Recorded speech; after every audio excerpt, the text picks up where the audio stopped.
Let's start with the Minnesota Vikings, who have a new quarterback.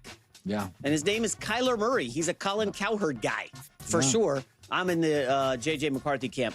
But interestingly, McCarthy was really on the struggle bus last year. So they bring in Kyler Murray. And now Justin Jefferson talked to the media yesterday about what his reaction was when Kyler Murray joined the team. Definitely looking forward to his speed, his quickness, his arm strength that he's shown countless times over the years.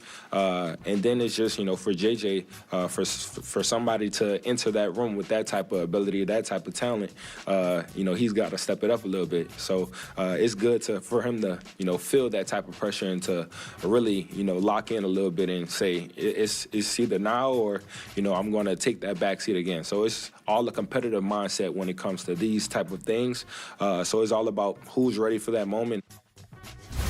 Very interesting. How so? Well, when people dance around stuff, don't you feel this whole thing has been a little bit of, everything's qualified. I mean, we like JJ, but now it's the time, like, you dance around stuff. The more honest, they always say, if you're honest, you don't need a memory. Just like, oh, this is what happened to me yesterday. You don't need a memory if you're honest. I just always feel like with J.J. McCarthy, it's just a lot of dancing around. There's been Aaron rumors, and Darnold was there, and Kyler's there, and Wentz, and Daniel Jones. There's a reason you got all this smoke and all these rumors and all these quarterbacks around the franchise. They're seeing stuff inside the building, and they're not happy with it. Interesting. I like the phrase dancing around because that's all Kyler Murray does in Arizona, dance in the pocket. Colin, we're killing McCarthy for a 10-game sample size. We got how many years of Kyler Murray? By the way, they gave me his record here. He's only 10 games under 500 for his career, 38, 48, and 1. And I know quarterback records don't mean anything. Go ahead, you can look at the stats. I mean, honestly, when I hear Kyler Murray, a legitimate question for a guy who was an accomplished high school player, one of the best in Texas history. Can you use the B word with Kyler Murray? Has he been a bust in his NFL career? No. I mean, he has one playoff appearance. He was terrible in that game. Now, remember, that's one playoff appearance in a division with Kyle Shanahan and Sean McVay for a poorly run franchise. So that's not one playoff appearance for the Eagles or the Ravens or the Packers. It's like one playoff appearance. That's about what you're going to get. I think he's really talented. I don't think he's going to be as good as Darnold was in Minnesota because I think Darnold is more built for that offense, but I think he's going to have success. They may finish in fourth place, but I think they're going to be one of those 8-9 teams that they're going to knock. Green Bay is going to get knocked out of a playoff position. They're going to be a pain in the butt. They'll be one of those, I think the Raiders this year with Mendoza are going to finish fourth, but they're going to beat the Chargers in a big game in November. Or they're going to beat the Chiefs. We got the bottom of the NFL. There's some real stinkers. Jets, Giants, Cleveland. I think Minnesota and the Raiders are going to be fourth place teams that have, over the course of a season, 2 or 3 wins where you're like, are they good? Well, technically, they already did that with J.J. McCarthy last year. So I'm just pointing that out. There were moments when you watched the Vikings with J.J. and thought, all right, let's go, game on. There was a point when everyone was ready to celebrate J.J. McCarthy, and then it turned into a tie. I don't think the Minnesota Vikings are walking on eggshells around anything. The problem they had was, first of all, J.J. McCarthy wasn't ready right from the beginning. And I said that about Sam Darnold, too. I was very clear and very loud about that. And then when J.J. actually got hurt, I said, guys, don't worry, this was always the plan anyway. Sam Darnold was always the move. And so, you have that situation. Then he gets a legitimate injury, and there were some complications with the recovery. That's something Minnesota Vikings fans tried to push back on, and then I went through my whole history. I literally had meniscus surgery 3 times, And there was a whole debate. Did he get another procedure afterward? Was it just an injection? Was it this or that? Doesn't matter. It was still extra. It was still additional noise. The recovery process wasn't as smooth and as straightforward as you'd expect with a meniscus injury. So that was that. And then you lose that entire season. Yeah, JJ McCarthy is on the team, but he isn't able to truly develop, grow, and evolve. Then Kevin O'Connell comes out last offseason when it's time to actually start doing workouts. With JJ. He says something like, yeah, we're essentially evaluating what JJ has, and we'll go from there. And I made a video about that, saying, see? They're still in the evaluation process. Kevin O'Connell still needs to assess where JJ McCarthy is and then figure out where to go next.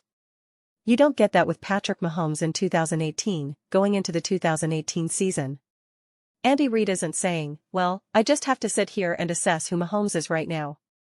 No, he knew who Mahomes was because he saw him throughout all of 2017 practices, etc., etc. So it was just a bit of a mess. And last year, to me, was 100% a rookie year.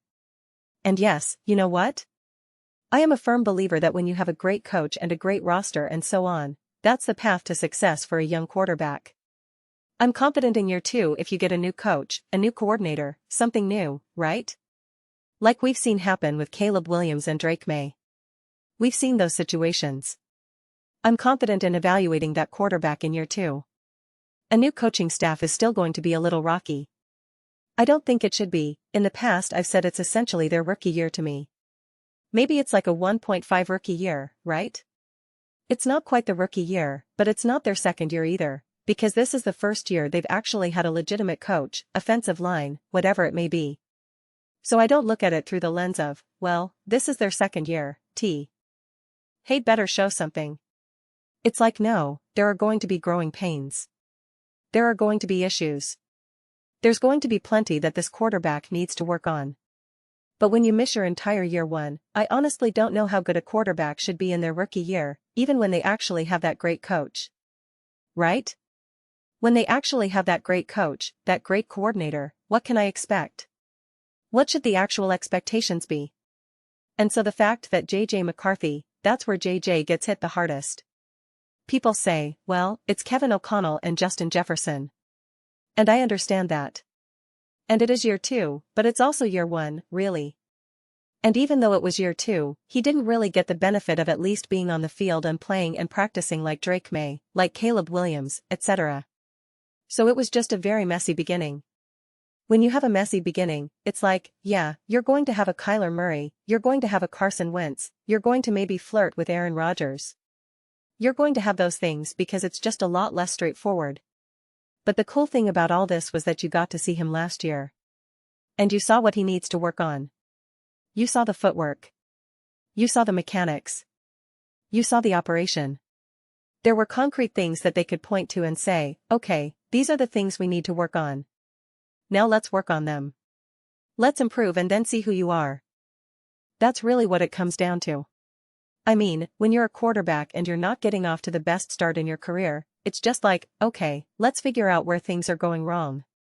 You do this no matter what, but specifically where things are going wrong. What aren't you doing well enough? What don't you understand? What are some of the issues? Okay, you have a lot of interceptions. Why? Is it decision making? Are you making the right decision but the wrong throw? Are you making the right throw but just not executing it correctly? It's inaccurate, or your footwork is causing your ball to die a little bit in the air, whatever it may be. And not only do you have to isolate the problem, but then you also have to figure out what the actual cause of the problem is. And the cause of the problem will dictate the actual solution itself. I showed you a breakdown of Palmer talking about that with Sam Darnold, something like, hey, he was inaccurate downfield on a certain type of throw, and they realized it had to do with some of his footwork, this and that. Right? And it was like, okay, we've got to troubleshoot. There was troubleshooting in 2017 for Mahomes. There's troubleshooting for Drake May in 2024 going into 2025. And the same thing for Caleb Williams, 2024 to 2025. You can troubleshoot. You can figure this stuff out. Even though it was still a messy year. But year 1, it's a little bit harder. And so, the way I put it, second year with finally the right coach is kind of like 1.25, 1.5, 1.5 from a rookie. For JJ McCarthy, to me it's probably closer to an actual true rookie year.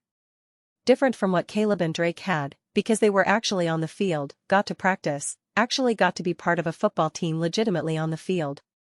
JJ didn't get that. And so, we can say, look at these other quarterbacks who've had great rookie years, Justin Herbert, CJ Stroud, Jaden Daniels. And again, to be very clear, I believe in all three of those quarterbacks. I think their struggles, or lack thereof, their success, are all for concrete reasons. But it doesn't automatically lead to greatness right off the bat, clearly. Success in a rookie year doesn't automatically lead to success in year 2, year 3, year 4, and beyond. And even then, those quarterbacks who've had great rookie years, we really highlight those. We really isolate those as like, whoa. Maybe a more realistic rookie year, which was also successful but just not as elevated as high, Bo Nix with Sean Payton and the Denver Broncos. And it's like, okay, he had that year. But he maybe didn't have a Justin Jefferson, but he had Sean Payton, who's been around the block a really long time. Again, I'm a huge believer in Kevin O'Connell, but Kevin O'Connell is still early in his football coaching career when it comes to developing young talent. That is very obvious and very clear. Right? Andy Reid developed young talent for decades before he got to Mahomes. And he elevated talent for decades before Mahomes. Sean Payton has been in the NFL also for decades, winning with a collection of quarterbacks, obviously Drew Brees mostly, but still, has had a ton of success for decades. And that does matter. Just like it matters for experience for a player, it matters for coaching as well. They also had an elite offensive line. And Bo Nix's speed and strength are also pretty good at avoiding sacks. So that was good. JJ McCarthy has an awesome coach, Kevin O'Connell. Offensive line? An absolute mess. And yeah, he had Justin Jefferson and a great defense. You know, and it's just like, okay. Kind of makes sense that it was a little bit messy. And I've said this before, I still remember so clearly when O'Connell was talking about the offensive line and he said, I don't know what quarterback you could throw into this offense right now who would have success.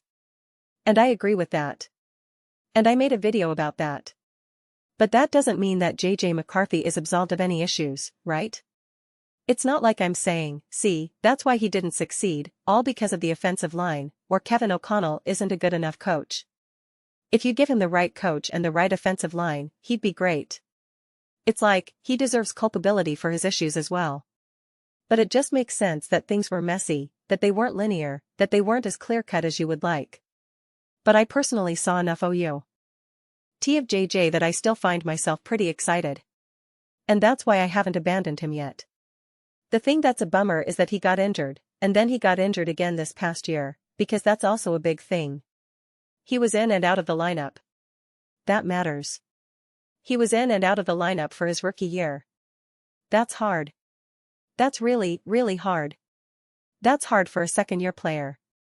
It's hard for a third-year player. It's not until your fourth, fifth, sixth, seventh, eighth year that you're like, I know football pretty well right now. I know the NFL pretty well right now. But at the beginning of your career, being in and out of the lineup, that's tough. Just not being fully healthy. It's hard enough to be great in the NFL as a young quarterback when you're fully healthy, let alone when you're banged up. That should be obvious.